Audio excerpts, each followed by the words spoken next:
Bonjour tout le monde, très heureuse de vous retrouver pour cette première vidéo pour le mois sacré de Ramadan. Et oui, je vous souhaite bon Ramadan avec tous mes vœux de bonheur, de santé, de prospérité. Avec vous, Soumaïa Dlemi, votre professeure et consultante personnelle et professionnelle à votre service dans cette période de confinement. On y va avec la capsule d'aujourd'hui. Je n'ai pas choisi ce sujet par hasard, la paix intérieure. Je l'ai choisi parce que je me dis qu'après le confinement, que vous soyez étudiant ou salarié, on va vous demander plusieurs missions, plusieurs défis. Si vous êtes étudiant, on va vous demander de passer des examens.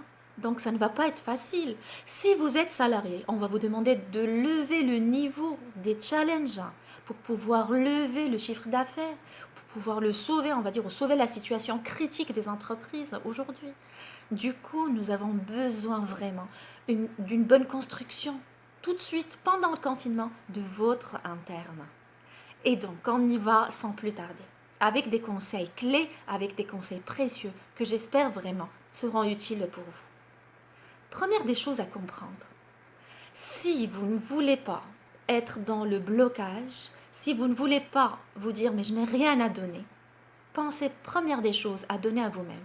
Parce qu'une personne qui ne donne rien à elle-même, qui ne communique pas avec elle-même, ne pourrait pas communiquer avec les autres et ne pourrait rien donner aux autres. Vous savez, quand on veut offrir, on doit d'abord offrir à soi pour pouvoir être en paix avec soi. Vous entendez souvent Peace and Love, vous l'entendez souvent? Oui, oui. Peace and Love, ça veut dire tout simplement être en paix avec soi, aimer soi-même pour pouvoir être en paix avec les autres et aimer les autres aussi. Ce mois sacré de Ramadan, c'est une occasion en or pour vous et moi, pour pouvoir retrouver notre paix. Dans notre corps, notre interne, nous pouvons aussi prendre soin de ce soi, pour pouvoir, comme je vous ai déjà signalé, offrir, pour pouvoir donner. Et donc, pour une meilleure efficacité dans le cadre de vos études ou une meilleure efficacité au travail, pour être positive en famille, même si vous êtes en confinement tout de suite, vous êtes dans un relationnel de chaque jour avec votre famille. Et donc, je vous donne quelques conseils pour pouvoir vous en sortir, on va dire, mais de la façon la plus intelligente possible. Première des choses, retrouvez s'il vous plaît vos repères. Je vous explique.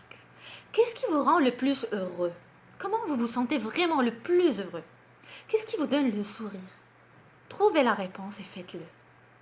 Deuxième conseil, revenir à vos traditions. Vous savez, le mois sacré de Ramadan, ça nous donne vraiment envie de nous rapprocher de Dieu, mais nous rapprocher aussi de nos traditions. Faites-le, ça va vous faire du bien. Un retour aux sources. 3. Revenir à des instants de calme. Parlez à vous-même et parlez aux personnes qui sont là autour de vous. Qui dit confinement ne veut pas dire que vous puissiez vous enfermer dans une chambre. Non. Parlez aux personnes qui sont autour de vous. Continuez votre partage. Sinon, après le confinement, vous allez vous retrouver étrange. Continuez à donner des sourires. Vous allez les récolter. Parce que vous savez, quand on veut que les autres nous donnent quelque chose, il faudrait d'abord que nous puissions leur offrir cette chose-là. Un autre conseil, revenir à Dieu dans cette période du mois sacré de Ramadan, lui parler, faire des prières, pourquoi pas. Vous allez vous ressourcer à travers ces repères-là et ça vous ferait certainement du bien. Donc, qu'est-ce que vous comprenez avec ces premiers conseils? Faites-vous du bien psychologique. On y va vers un deuxième volet, mais on va dire beaucoup plus pragmatique. Ayez foi dans le lendemain. Dites que demain sera meilleur. Ne pensez pas à demain comme du négatif. Dites que demain sera meilleur. Ayez foi que demain sera meilleur. Ne pensez plus aux choses négatives dans l'avenir. Et si vous êtes croyant, il est meilleur de se dire ce qui est écrit arrivera. Mais sinon, si on va y réfléchir de façon logique, ça ne sert absolument à rien de commencer à stresser aujourd'hui pour demain. Mais il est beaucoup plus intelligent de réfléchir à demain avec une prévision. Et cette gestion prévisionnelle, dans le cadre de notre gestion du quotidien, ça va être une façon de planifier notre avenir de façon beaucoup plus intelligente. Donc si vous stressez, ça ne résout pas le problème. Et donc voir le côté positif de ce confinement. Vous avez le temps? Eh oui, vous avez beaucoup le temps aujourd'hui. Avant, qu'est-ce que vous disiez? que vous n'avez pas le temps pour faire plein de choses, et bien peut-être bien que maintenant, c'est l'occasion pour pouvoir faire tout ce que vous n'aviez pas le temps de faire avant. Vous vous rappelez quand vous disiez j'attends vraiment le week-end pour pouvoir faire ceci et cela? Ben, faites-le maintenant. Faites ce que vous vouliez faire. J'attends juste mon congé d'une semaine pour pouvoir faire ce que je veux. Ben, maintenant, vous avez plusieurs semaines en confinement. S'il vous plaît, restez positif dans ce confinement-là pour pouvoir avoir cette paix à l'intérieur. Pour que le confinement ne puisse plus être un stress, ne puisse plus être une tristesse. Pour que le confinement, surtout allié à ce mois sacré de Ramadan, puisse vous donner du bonheur. C'est étrange, mais ça va vous donner une sorte de retrouvaille avec vous-même. Vous allez vous retrouver. Parce qu'avant, vous étiez entre les bureaux, si vous êtes étudiant, entre les examens, le stress. Maintenant, profitez. Conseil numéro 5. Retour vers vos origines, vers votre vraie nature. Peut-être que, je ne vous cache pas, je remarque beaucoup de personnes qui portent des masques, on va dire la culture des masques, pour être professionnel au travail, pour être professionnel dans les réunions, pour être professionnel socialement parlant, pour donner une bonne image en société. Pas maintenant, en confinement, franchement, soyez vrai. Soyez à l'aise avec vous-même, avec les gens qui vous entourent.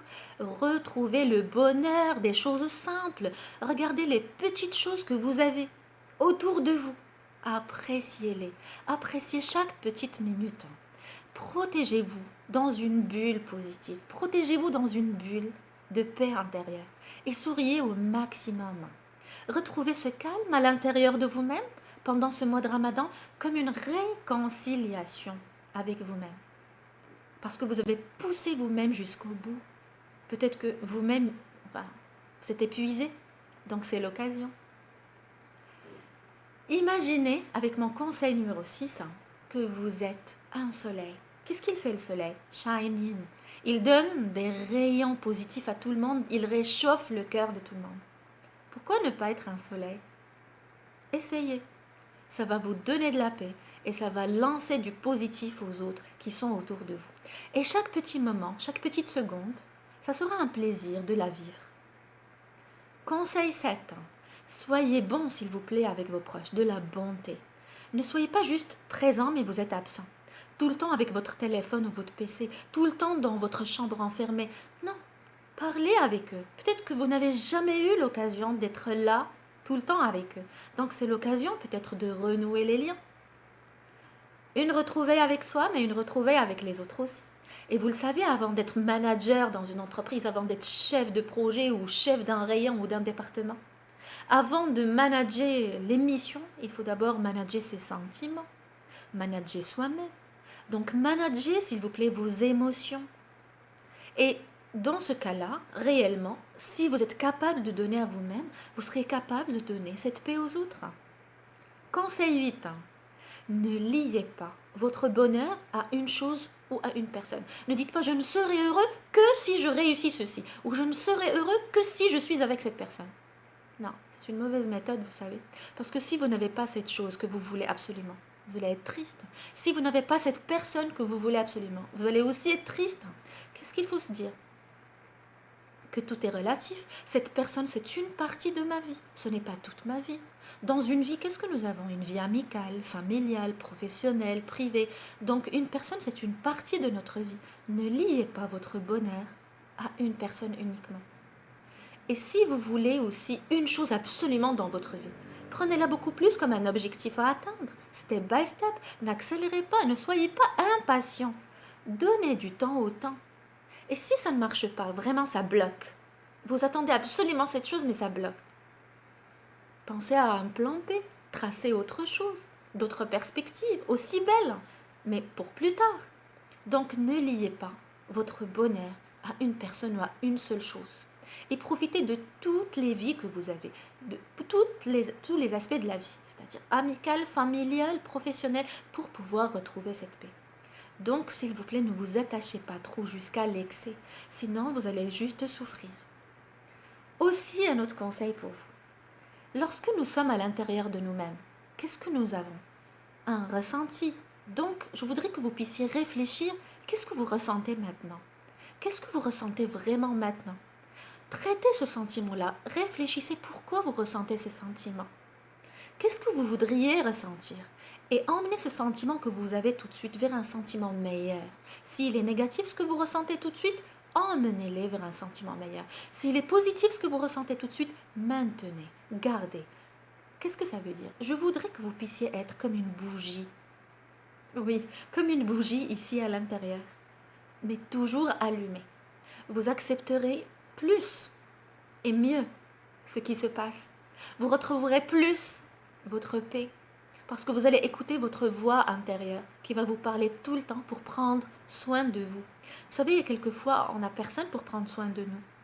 Vous n'avez pas tout le temps quelqu'un derrière vous pour prendre soin de vous. Donc, puisque vous êtes l'ami de vous-même, vous êtes un ami pour vous-même.